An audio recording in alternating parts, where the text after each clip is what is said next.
Nous allons lire le livre Le succès par la pensée constructive. Je prends au hasard des passages et OK, je suis à la page 113. Quelles sont les 7 vertus?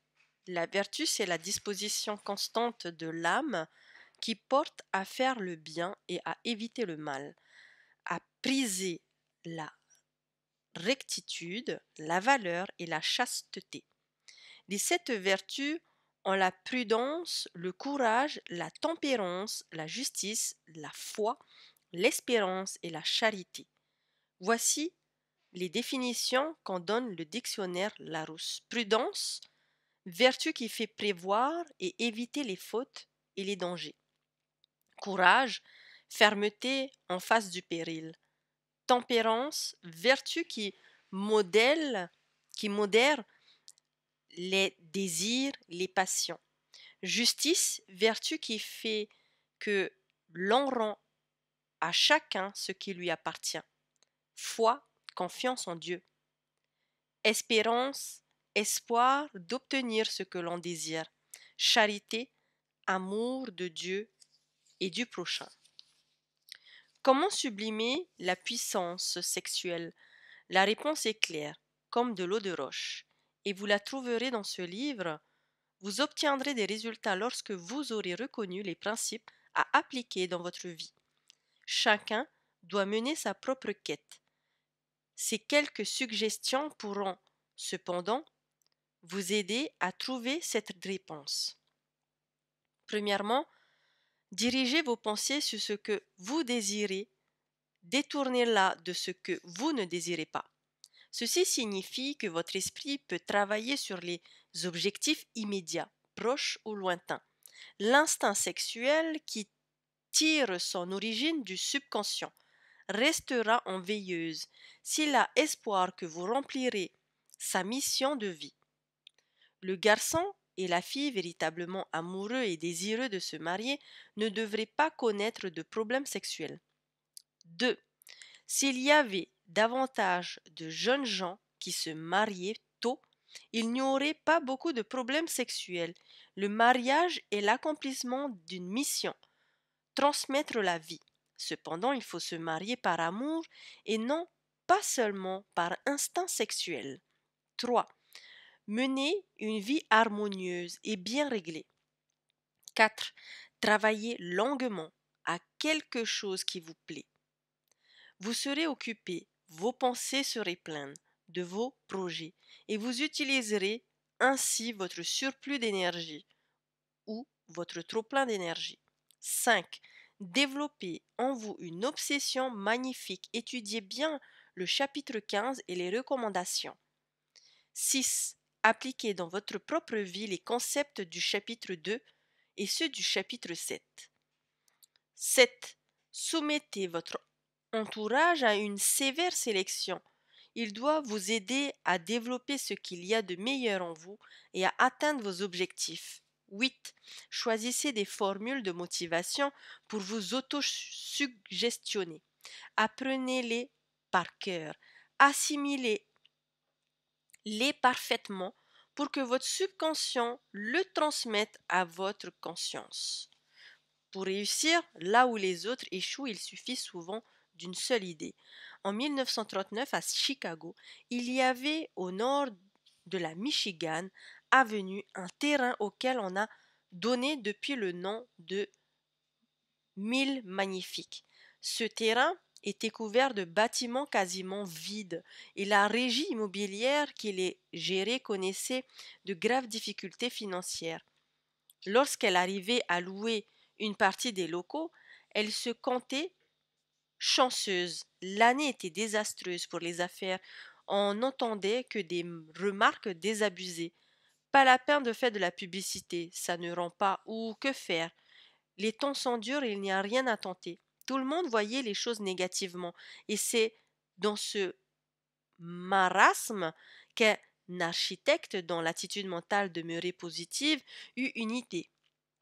Il décida de la réaliser.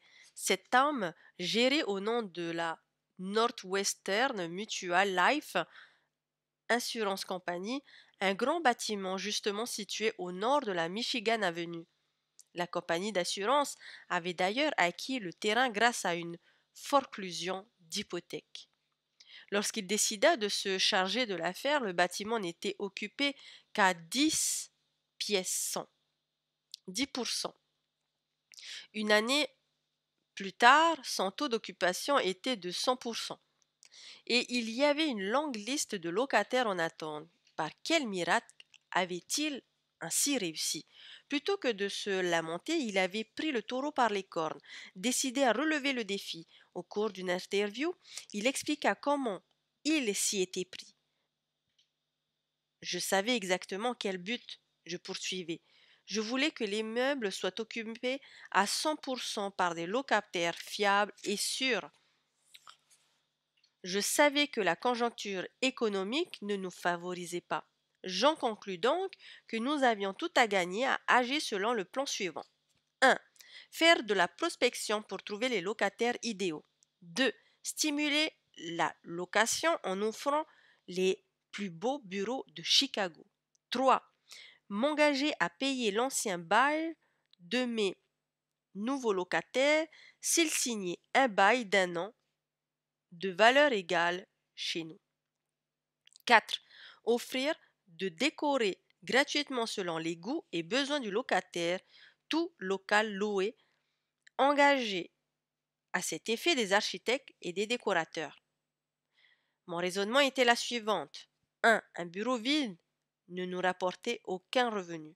Il ne pouvait donc perdre même si, à la fin de l'année, la rentabilité s'avérait nulle. Par contre, les perspectives ne seraient que meilleures avec de bons locataires satisfaits qui nous verseraient des loyers convenables pour des années à venir. 2. Les beaux bureaux sont habituellement de 1 an. Dans la plupart des cas, je ne devrais prendre à ma charge que quelques mois de l'ancien bail de mes nouveaux locataires. En reprenant ces beaux, le risque n'était donc pas grand. 3. Si, à la fin de son bail, notre locataire décidait de partir, il nous serait assez facile, vu notre immeuble bien coté, de lui trouver un remplaçant. L'argent investi dans la nouvelle décoration ne serait pas de l'argent perdu puisque cela aurait servi à augmenter la valeur de l'immeuble. Le résultat fut miraculeux. La décoration fit des merveilles, les locataires étaient si satisfaits que beaucoup d'entre eux engagèrent des frais supplémentaires. Un de nos nouveaux locataires dépensa 22 $ pour embellir les locaux. À la fin de l'année, l'opération était une réussite. L'immeuble jadis occupé 10%, était entièrement loué. Tous les nouveaux locataires renouvelaient leur bail. Tous étaient ravis de leurs locaux ultramodernes. Ils nous restèrent d'autant plus fidèles qu'ils ne subirent pas de hausse de loyer. Cette histoire mérite que vous y réfléchissiez. Un problème extrêmement ardu et complexe posait à notre régisseur. Il avait la charge d'un bâtiment géant dont 9 bureaux sur 10 étaient vides. Et pourtant, au bout d'une année, son immeuble était occupé à 100%. Or, à côté, au-dessus et en dessous de 1000 magnifiques, des douzaines d'édifices étaient pratiquement vides. Il était évident qu'une telle différence reflétait l'attitude mentale des personnes responsables. L'un disait: j'ai un problème qui me tracasse, c'est affreux, tandis que l'autre s'exclamait: j'ai un problème à résoudre, tant mieux. L'homme qui voit dans les problèmes des occasions à saisir et qui cherche leur bon côté a réellement compris ce qu'est l'attitude mentale positive. L'homme qui suit une idée réalisable et décide de l'exécuter met toutes les chances de son côté et transforme l'échec en succès. Le même scénario se répète perpétuellement. Les difficultés et les problèmes finissent toujours par être ce qui pouvait nous arriver de mieux à condition que nous les transformions en avantages. Le casse-tête qu'avait résolu le gérant d'immeuble était particulier à la crise.